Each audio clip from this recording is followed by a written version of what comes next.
Right, so let's continue with our discussion on proportion and let's talk about continued proportion now. Suppose if I have a situation where A upon B is equal to B upon C, then the terms A, B, and C are said to be in continued proportion. Continued because the ratio of the first to second is equal to the ratio of the second is to third. Or I could say that the denominator of the first is equal to the numerator of the second, and therefore it is termed to be in continued proportion. Right?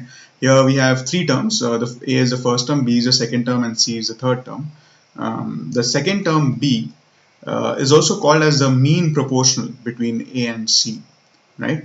And if I just rearrange this equation, if I cross multiply, I can get that B square is equal to AC. Now, this will be important in our sums. Furthermore, this third term here, 3, is also called as a third proportional to A and B. Okay.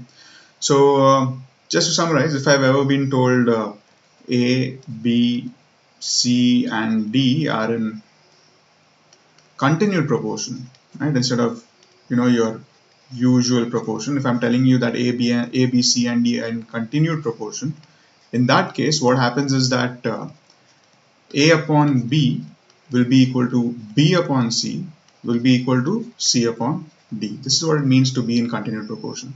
The numerator of the first will be equal to the denominator. The denominator of the first will be equal to the numerator of the second. And the same way, the denominator of the second ratio will be equal to the numerator of the third ratio. That is continued proportion.